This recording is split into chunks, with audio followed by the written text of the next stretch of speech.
जिस देश में 80 करोड़ लोगों को 5 किलो राशन के लिए कतारों में लगना पड़ता हो, उस देश में यह सरकार 12 लाख तक के टैक्स न लेने के लिए अपनी पीठ थपथपा रही है। बहुत कम बोलने वाले डॉक्टर मनमोहन सिंह ने बहुत ज्यादा बोलने वाले प्रधानमंत्री जी को जब देश की बागडोर सौंपी थी तो $1.58 का था, आज 85 से 87 के बीच में झूल रहा है।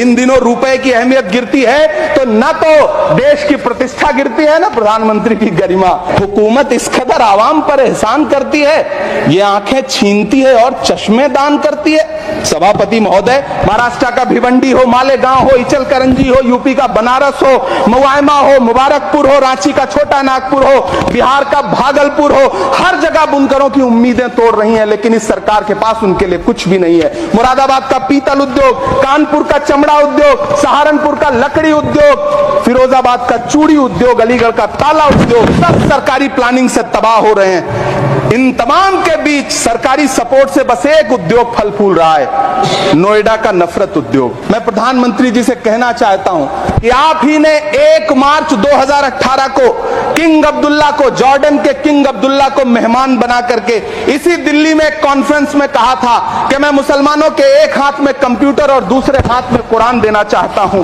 कंप्यूटर देने की बात तो छोड़िए, पढ़ाई के लिए जो स्कॉलरशिप मिल रही थी उसको भी छीन लिया आपने। हम समझते हैं इस साजिश को। आप माइनॉरिटी मिनिस्ट्री का बजट काटते काटते एक दिन मिनिस्ट्री को ही बंद कर देना चाहते हैं। वो जहर देता तो सबकी नजर में आ जाता, सो ये किया कि हमें वक्त पर दवाएं न दी। अलीगढ़ मुस्लिम विश्वविद्यालय का किशनगंज सेंटर बजट के अभाव में दम तोड़ता जा रहा है। आखिर कौन सी नफरत है? ये मुल्क हमारा भी है, इस मुल्क की मिट्टी में हमारा भी खून पसीना शामिल है। हमसे इतनी भी क्या नफरत? रिश्तों की ये नाजुक डोरें तोड़ी थोड़ी जाती हैं, अपनी आंखें दुखती हो तो फोड़ी थोड़ी जाती हैं। एक तरफ कोलंबिया जैसा छोटा सा देश और उसके प्रधानमंत्री गुस्तावो पेत्रो खड़े हैं जो कोलंबिया के नागरिकों को हथकड़ी लगाकर लाने वाले जहाज को अमेरिका बैरंग वापस लौटा दे रहे हैं, और दूसरी तरफ हमारे प्रधानमंत्री जी खड़े हैं जो बेड़ी और हथकड़ी लगा करके लाए गए बेटों के अपमान पर एक शब्द नहीं बोल रहे। पन्ने पलट रहा हूं, मुझे 2 किरदार याद आ रहे हैं। एक तरफ निक्सन के 7वें बेड़े की धमकियों के सामने लोहे की तरह अडिग इंदिरा गांधी खड़ी हैं, तो दूसरी तरफ खुद ही नमस्ते ट्रंप का नारा लगाते हुए प्रधानमंत्री जी खड़े हैं। नहीं कर पाइएगा, नहीं कर पाइएगा, 7 जन्मों में नहीं कर पाइएगा। मैंने उस तबाही को अपनी आंखों से देखा है।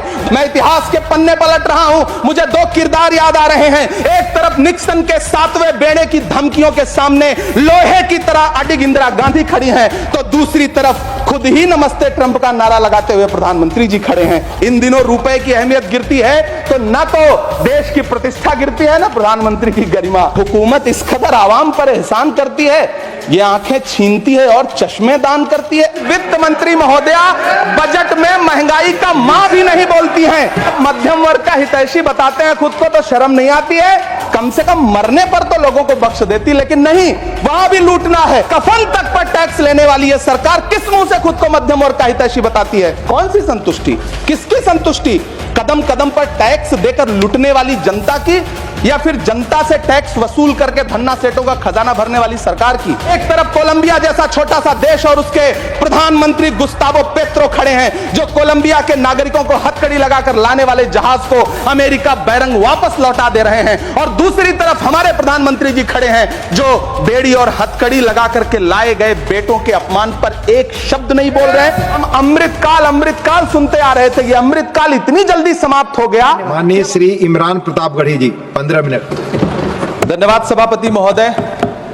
कभी सुदामा पांडे धूमिल जी ने कहा था कि एक आदमी रोटी बेलता है, एक आदमी रोटी खाता है, एक तीसरा आदमी भी है जो न रोटी बेलता है न रोटी खाता है, वो सिर्फ रोटी से खेलता है।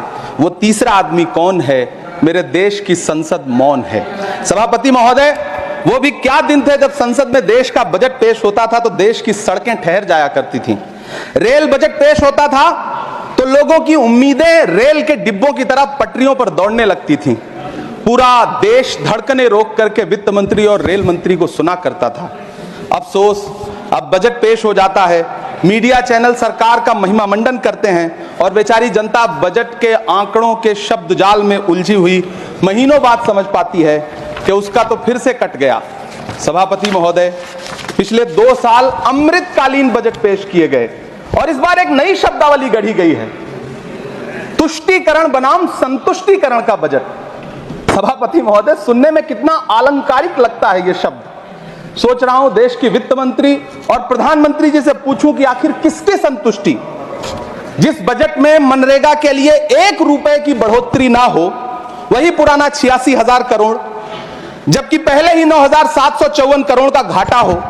जिस मनरेगा से करोड़ों मजदूरों के घर में चूल्हा जलता हो, उस मनरेगा में काम करने वाले गरीब मजदूरों के लिए अगर आपके खजाने से 1 रुपया भी इजाफी नहीं निकल सका, तो भला कौन संतुष्ट हुआ साहब? इस देश का गरीब मजदूर या आपके उद्योगपति दोस्त? वो जो महाराष्ट्र में लोकसभा और विधानसभा के बीच में 40 लाख मतदाता बढ़ाए गए थे, अरे उन्हीं के लिए मनरेगा का थोड़ा सा बजट बढ़ा देते। क्या उसमें मनरेगा का एक भी मजदूर नहीं था? 40 लाख लोगों में सारे के सारे 12 लाख की छूट वाले से आगे के लोग थे। सभापति महोदय, कल जब वित्त मंत्री जी देश की संसद में भाषण दे रही थी, तो वहां मुंबई में कोई गरीब इंसान जब अपनी जेब टटोल करके अपनी मोटरसाइकिल में 1 लीटर पेट्रोल भरवा रहा था, तो उस पेट्रोल की कीमत थी 103 रुपया प्रति लीटर। आखिर इतना महंगा पेट्रोल डीजल खरीद के कौन संतुष्ट हो रहा है? इस देश के गरीब लोग या फिर सरकार के चहेते धन्ना सेठ? सभापति महोदय, वित्त मंत्री जी इस बजट को मध्यम वर्ग को संतुष्ट करने वाला बजट बता रही हैं। अरे मैडम, हम आप यहां पर बैठे रहते हैं और वहां बाहर इसी दिल्ली में 1 लीटर दूध, चाहे वो अमूल का हो या फिर मदर डेयरी का हो, उसकी कीमत 73 रुपए लीटर है। इतना महंगा बेच करके कौन संतुष्ट हो रहा है?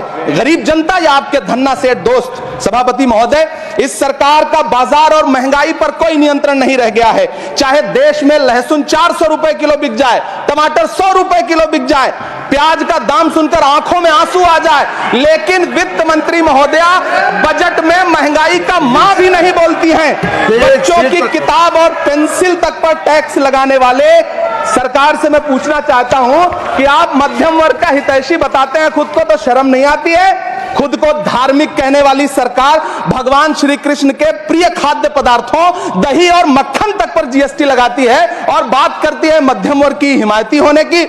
जिंदा रहते हुए जनता से हर चीज पर टैक्स वसूलने वाली यह सरकार कम से कम मरने पर तो लोगों को बख्श देती, लेकिन नहीं, वहां भी लूटना है। अंतिम संस्कार के सामान, अगरबत्ती, धूप बत्ती, केवड़ा जल, चंदन पाउडर, जौ, बताशा, काला तिल, पंचरत्न, कपूर और कफन तक पर टैक्स लेने वाली यह सरकार किस मुंह से खुद को मध्यम वर्ग का हितैषी बताती है? कौन सी संतुष्टि? किसकी संतुष्टि? कदम कदम पर टैक्स देकर लूटने वाली जनता की, या फिर जनता से टैक्स वसूल करके धन्ना सेठों का खजाना भरने वाली सरकार की? किसकी संतुष्टि? सभापति महोदय, 18 अगस्त 2015 आरा का बिहार का ऐतिहासिक मैदान, सजा हुआ मंच, हजारों की भीड़ और सामने खड़े हुए देश के प्रधानमंत्री का भाषण। बिहार के भाइयों बहनों, आज मैं बिहार के लिए पैकेज की घोषणा कर रहा हूं। 50,000 करोड़ कर दूं कि ज्यादा कर दूं? अखिलेश भाई, 60,000 करोड़ कर दूं कि ज्यादा कर दूं? 70,000 करोड़ कर दूं कि ज्यादा कर दूं? 80,000 करोड़ कर दूं कि ज्यादा कर दूं? चलो, मैं बिहार को 1.25 लाख करोड़ का पैकेज दे रहा हूं। 10 साल हो गए सभापति महोदय, वही ढाक के 3 पात। बिहार आज भी विकास की बाट जो रहा है। भाषण आज भी प्रधानमंत्री जी के यूट्यूब चैनल पर सुना जा सकता है। जो झूठ बोल के करता है मुतमईन सबको, वो झूठ बोल के खुद मुतमईन नहीं होता। सभापति महोदय, ये तो राहुल जी का असर है। कौन सा शब्द सर? कौन सा शब्द? झूठ। ठीक है सर, मिथ्या बोल करके, जो मिथ्या बोल के करता है मुतमईन सबको, वो मिथ्या बोल के खुद मुतमईन नहीं होता। ये राहुल जी का असर है। जो मखाना बोर्ड की घोषणा हुई, अखिलेश जी आपको याद होगा, भारत जोड़ो न्याय यात्रा में 30 जनवरी 2024 को बिहार के रंगभूमि मैदान में राहुल गांधी जी का पूर्णिया में भाषण था और उसमें मखाना को लेकर उन्होंने आवाज उठाई थी। यह उनका असर है कि आपको मखाना बोर्ड बनाना पड़ा, वरना तो आप मैखाना बोर्ड बनाने वाले लोग हैं। सभापति महोदय, बिहार को झूठे पैकेज और चुनावी दिलासे देना बंद करिए। आज भी जब कोसी में बाढ़ आती है तो पूरा सीमांचल बर्बाद हो जाता है। मैंने उस तबाही को अपनी आंखों से देखा है। 2016-17 की बाढ़ में अपने इन्हीं हाथों से राहत सामग्री बांटी है मैंने। अगर सच में बिहार के लिए कुछ करना चाहते हैं तो बिहार को बाढ़ से बचाने का प्रबंध करिए। पूर्णिया एयरपोर्ट 10 साल से बाट जो रहा है, घोषणा 2014 में हुई, बन के आज तक तैयार नहीं हुआ। अलीगढ़ मुस्लिम विश्वविद्यालय का किशनगंज सेंटर बजट के अभाव में दम तोड़ता जा रहा है। मैंने पिछले बजट सत्र में भी आवाज उठाई थी, आज फिर वित्त मंत्री जी से अनुरोध करना चाहता हूं दामन फैला करके कि अलीगढ़ मुस्लिम विश्वविद्यालय का किशनगंज सेंटर बन जाने दीजिए। आखिर कौन सी नफरत है? यह मुल्क हमारा भी है, इस मुल्क की मिट्टी में हमारा भी खून पसीना शामिल है। हमसे इतनी भी क्या नफरत? रिश्तों की ये नाजुक डोरें तोड़ी थोड़ी जाती हैं, अपनी आंखें दुखती हो तो फोड़ी थोड़ी जाती हैं। सभापति महोदय, अल्पसंख्यक मंत्रालय का बजट काटकर मौलाना आजाद नेशनल फेलोशिप बंद कर देना, प्री मैट्रिक स्कॉलरशिप बंद कर देना, नई मंजिल योजना बंद करना, धरोहर योजना बंद करना। 2024-25 के बजट में माइनॉरिटी मिनिस्ट्री के लिए 3183 करोड़ रुपए की घोषणा हुई, लेकिन देश को हैरत होगी कि बाद में समीक्षा करके लगभग आधा कर दिया गया, 1868 करोड़ रुपए। मुझे सरकार से पूछना है कि कौन संतुष्ट हुआ? इस देश का अल्पसंख्यक संतुष्ट हुआ या आप संतुष्ट हुए? किसका संतुष्टिकरण? सभापति महोदय, मैं प्रधानमंत्री जी से कहना चाहता हूं कि आप ही ने 1 मार्च 2018 को किंग अब्दुल्ला को, जॉर्डन के किंग अब्दुल्ला को मेहमान बना करके इसी दिल्ली में एक कॉन्फ्रेंस में कहा था कि मैं मुसलमानों के एक हाथ में कंप्यूटर और दूसरे हाथ में कुरान देना चाहता हूं। कंप्यूटर देने की बात तो छोड़िए, पढ़ाई के लिए जो स्कॉलरशिप मिल रही थी उसको भी छीन लिया आपने। किसको संतुष्ट करने के लिए? हम समझते हैं इस साजिश को। आप माइनॉरिटी मिनिस्ट्री का बजट काटते काटते एक दिन मिनिस्ट्री को ही बंद कर देना चाहते हैं। वो जहर देता तो सबकी नजर में आ जाता, सो ये किया कि हमें वक्त पर दवाएं न दी। सभापति महोदय, मैं तो वित्त मंत्री जी से पूछना चाहता हूं आपके माध्यम से कि शायद आपको पता ही नहीं है कि गृहस्थी चलाने वाली एक गृहिणी की मुश्किलें क्या क्या होती हैं। आपने कभी सोचा भी नहीं होगा कि जब वो किचन में सब्जी बनाने के लिए कड़ाई में तेल डालती है तो उसके साथ उसके आंसू भी गिरते हैं। सभापति महोदय, शायद उन्हें पता भी ना हो कि एक छोटी सी गाड़ी और एक छोटे से फ्लैट का ईएमआई भरने के बाद इस देश का एक गरीब इंसान जब अपने बच्चों की फीस भरने के बारे में सोचता है तो उसे कितनी खुशियों का गला घोंटना पड़ता है। शायद उनको पता भी नहीं है कि फसल बेच करके बिटिया की शादी का सपना सजाने वाला किसान जब अपनी फसल बर्बाद देखता है तो कितनी रातें सो भी नहीं पाता है। सभापति महोदय, शायद वो कभी इस पीड़ा को समझ नहीं पाएंगी कि परिवार के किसी एक सदस्य को कैंसर जैसी बीमारी हो जाए तो घर और जमीनें गिरवी रख उठती हैं लेकिन इलाज नहीं हो पाता। सभापति महोदय, इसी देश की संसद में कभी स्वर्गीय सुषमा स्वराज जी ने कहा था कि जब देश की करेंसी गिरती है तब देश की प्रतिष्ठा गिरती है। एक तरफ कोलंबिया जैसा छोटा सा देश और उसके प्रधानमंत्री गुस्तावो पेत्रो खड़े हैं जो कोलंबिया के नागरिकों को हथकड़ी लगाकर लाने वाले जहाज को अमेरिका बैरंग वापस लौटा दे रहे हैं, और दूसरी तरफ हमारे प्रधानमंत्री जी खड़े हैं जो बेड़ी और हथकड़ी लगा करके लाए गए बेटों के अपमान पर एक शब्द नहीं बोल रहे हैं। सभापति महोदय, मैं इतिहास के पन्ने पलट रहा हूं, मुझे 2 किरदार याद आ रहे हैं। एक तरफ निक्सन के 7वें बेड़े की धमकियों के सामने लोहे की तरह अडिग इंदिरा गांधी खड़ी हैं, तो दूसरी तरफ खुद ही नमस्ते ट्रंप का नारा लगाते हुए प्रधानमंत्री जी खड़े हैं। मेरे कानों में सुषमा स्वराज जी की आवाज गूंज रही है। बहुत कम बोलने वाले डॉक्टर मनमोहन सिंह ने बहुत ज्यादा बोलने वाले प्रधानमंत्री जी को जब देश की बागडोर सौंपी थी तो $1.58 का था, आज 85 से 87 के बीच में झूल रहा है। इन दिनों रुपए की अहमियत गिरती है तो न तो देश की प्रतिष्ठा गिरती है, ना प्रधानमंत्री की गरिमा। जिस देश में 80 करोड़ लोगों को 5 किलो राशन के लिए कतारों में लगना पड़ता हो, उस देश में यह सरकार 12 लाख तक के टैक्स न लेने के लिए अपनी पीठ थपथपा रही है। हुकूमत इस कदर आवाम पर एहसान करती है, ये आंखें छीनती है और चश्मे दान करती है। सभापति महोदय, महाराष्ट्र का भिवंडी हो, मालेगांव हो, इचलकरंजी हो, यूपी का बनारस हो, मुआयमा हो, मुबारकपुर हो, रांची का छोटा नागपुर हो, बिहार का भागलपुर हो, हर जगह बुनकरों की उम्मीदें तोड़ रही हैं, लेकिन इस सरकार के पास उनके लिए कुछ भी नहीं है। मुरादाबाद का पीतल उद्योग, कानपुर का चमड़ा उद्योग, सहारनपुर का लकड़ी उद्योग, फिरोजाबाद का चूड़ी उद्योग, अलीगढ़ का ताला उद्योग, सब सरकारी प्लानिंग से तबाह हो रहे हैं। इन तमाम के बीच सरकारी सपोर्ट से बस एक उद्योग फल फूल रहा है, नोएडा का नफरत उद्योग। सभापति महोदय, जिस देश में 40 से 45% मेडिकल फैकल्टी की सीट खाली हो, वहां बजट में 75,000 नए मेडिकल सीट्स का ऐलान हो रहा है। सरकार बहादुर, कम से कम इस देश के पढ़े लिखे युवाओं को तो मूर्ख समझना बंद करिए। वो अब तिजारती पहलू निकाल लेता है। पहले 7500 मेडिकल सीट्स बाद में बनाइएगा, पहले जो एम्स में 2161 पद खाली पड़े हैं उनको तो भर दीजिए। वो अब तिजारती पहलू निकाल लेता है, मैं कुछ कहूं तो तराजू निकाल लेता है, मैं इसलिए भी तेरे फन की कद्र करता हूं तो झूठ बोल के आंसू निकाल लेता है। सभापति महोदय फिर झूठ आया है, मैं उसे मिथ्या कर दे रहा हूं, शायरी में बार बार आ जाता है, क्या करूं महोदय। काश ये बजट, सभापति महोदय वो एक शब्द मैं मिथ्या कर दे रहा हूं सर, वो एक शब्द को हटा दीजिए, ध्यान रखें ऐसे जो भी शब्द होंगे आपके भाषण में सभापति महोदय। काश ये बजट बीपीएससी के पेपर लीक की शिकायत करने वाले नौजवानों पर बरसती हुई पुलिस की लाठियों पे जख्मों पर मरहम लगा पाता। सभापति महोदय पिछले 80 दिन से 70 साल का एक बुजुर्ग एमएसपी की लीगल गारंटी मांगता हुआ आमरण अनशन पे बैठा हुआ है। काश ये बजट किसान नेता जगजीत डल्लेवाल की टूटती हुई सांसों की पीड़ा सुन पाता। काश ये बजट प्रतियोगी परीक्षाओं की तैयारी के लिए दिल्ली, कोटा, पटना, अहमदाबाद जैसे शहरों में, इलाहाबाद जैसे शहरों में किताबों के साथ गल रहे युवाओं के सपनों को जिंदगी दे पाता। काश ये बजट वंदे भारत के सुनहरे विजुअल के बजाय देश की गरीब जनता को कुछ और पैसेंजर ट्रेनें दे पाता। काश ये बजट सीनियर सिटीजन को ट्रेन टिकटों में मिलने वाली रियायतें वापस लौटा पाता जिनको सरकार ने कोविड के नाम पे छीन लिया था। काश ये बजट किसानों की राह में कीले नहीं बल्कि कालीन बिछाने वाला बन पाता। काश ये बजट सरकारी मालिकों को यह समझा पाता कि नेहरू को कोसने से अर्थव्यवस्था नहीं सुधरेगी, उसके लिए डॉक्टर मनमोहन सिंह साहब की अर्थनीति अपनानी पड़ेगी। पिछले 11 साल से नेहरू जी को कोस रहे हैं, आखिर कब तक कोसिएगा? थोड़ा पंडित नेहरू जी के बारे में पढ़िए, तब पता चले कि पंडित नेहरू की शख्सियत का नाम है।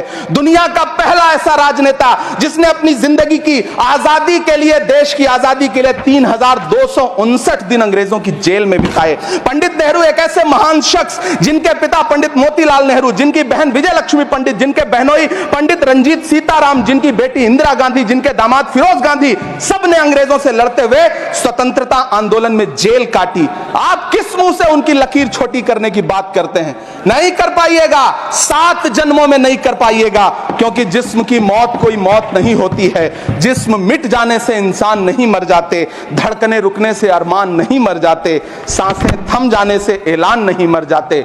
जिस्म की मौत कोई मौत नहीं होती है। सभापति महोदय, मैं आपके सामने खड़ा होकर के एक बहुत छोटी सी कहानी सुनाना चाहता हूं कि महान बादशाह सिकंदर ने जब यूनान फतेह किया तो जीत का जश्न मनाने के लिए शहर की सड़कों पर निकला, तो उसने देखा कि पूरा शहर तो जश्न मना रहा है, एक फकीर सड़क के किनारे चादर तान के सो रहा है। सिकंदर को गुस्सा आया, घोड़े से उतरा, उस फकीर के पास गया और उसे सोता देख करके उसे जोर की एक लात मारी और लात मार के कहा कि क्यों रे फकीर, मैंने यूनान फतेह कर लिया, लोग जश्न मना रहे हैं और तू सो रहा है। उस फकीर ने उन्नीदी आंखों से सिकंदर को देखा और देख करके कहा कि शहर जीतना बादशाहों का काम है, लेकिन लात मारना तो गधे का काम है। सभापति महोदय, गरीब जनता को लात मारना बंद करिए।